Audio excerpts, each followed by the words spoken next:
Hey everyone, it's Matthew. Welcome back to my channel. I know it's been a while. I've been sick, but I'm feeling better. We're also in a different place and with a different co-host. And today we're going to talk about the best acting races. Four of them. We're going to talk about best actress, best actor, best supporting actor, and best supporting actress.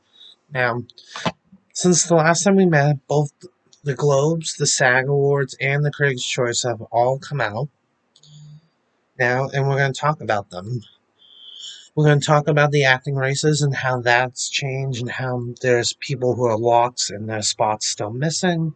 So let's start with Best Actor. Now we have four locks for sure that got in all three. We have Riz Ahmed for Sound of Metal. Thank God he's in, by the way.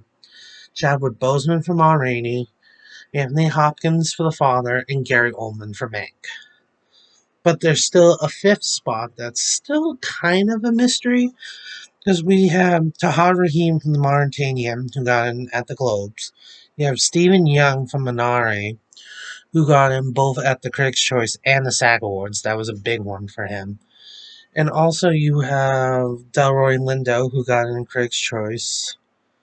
And you also have Tom Hanks, who got in a Critics' Choice. Apparently the industry loves News of the World. So Tom Hanks is kind of a possibility. I think Stephen Young is going to get that fifth spot.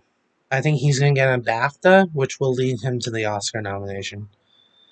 But I still think that Delroy Lindo is kind of possible, and I think Tom Hanks is kind of possible too. So there's still wiggle room in that category. Let's look at it like that. I think Delroy Lindo is done though. I think Missing SAG was the nail in his coffin. And Best Actress. Literally the exact same thing. You have four logs. Viola Davis for Ma Rainey, Vanessa Kirby for Pieces of a Woman, Frances McDormand for Nomadland, and Carey Mulligan for Promising Young Woman. And then you have that fifth spot. Now, Andra Day got in at the Golden Globes. Amy Adams got in at Critics' Choice. And then Andra Day, Zendaya, and Cindy Flanagan got in at Critics' Choice. I'm waiting for the BAFTAs. I'm hoping BAFTA with Best Actors will give me a little more clarity on that category. But it's still 50-50 on it. But I'm actually going to go with Amy Adams. I think Adams will get that fifth spot. I think the Academy likes Hillbilly Elegy more than people do. I'm sorry. I told you that movie was coming, and it did. Supporting actor. I think supporting actor out of the four is the most kind of locked. Let's start with the three for sure. Sacha Baron Cohen for Trial. Daniel Kaluuya for Judas and the Black Messiah.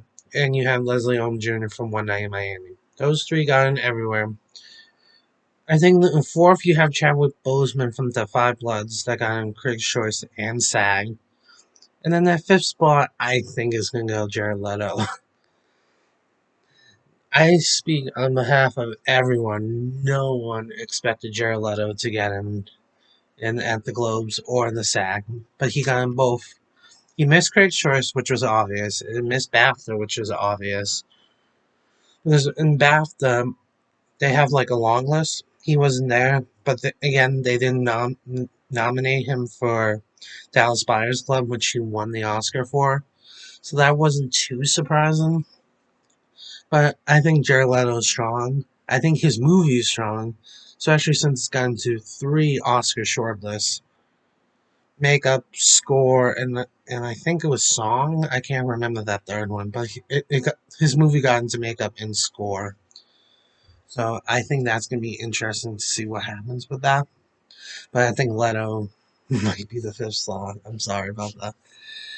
I think Bill Murray is a threat too. He got into both Golden Globes and Critics' Choice. It's this award race is definitely interesting because you have 3 or 4 locks, and then you have 1 or 2 spots that are still iffy. Now it's time to talk about the last but most interesting race of them all, supporting actors. You have 200%.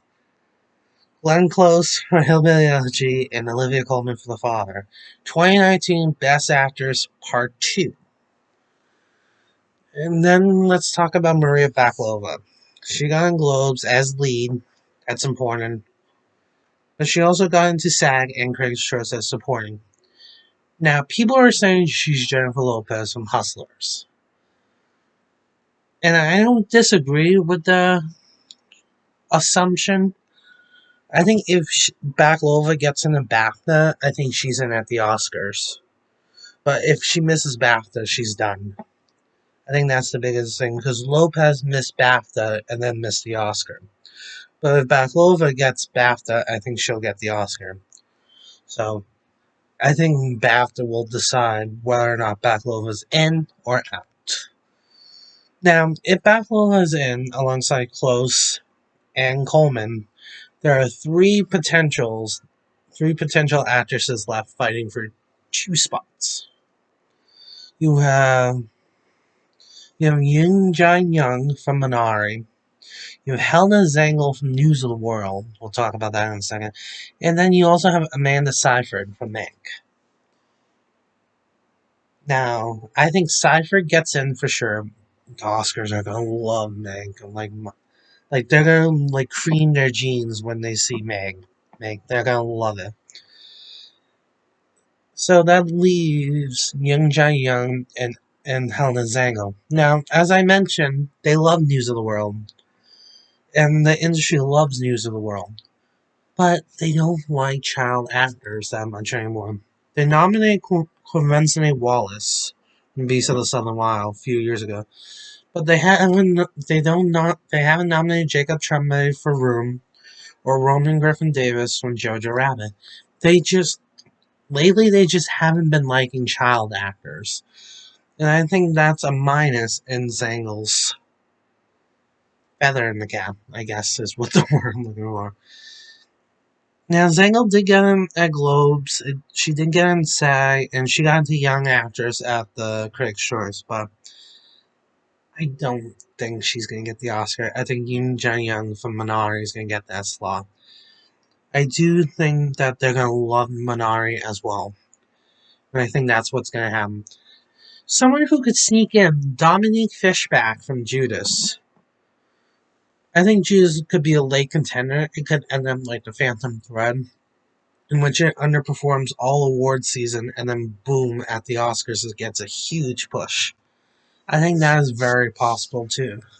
So sound off in the comments below what you think of the best acting races. Do you think they're all decided? Do you think there's still a lot of mystery there? Tomorrow I actually have my own Golden Globe nominations.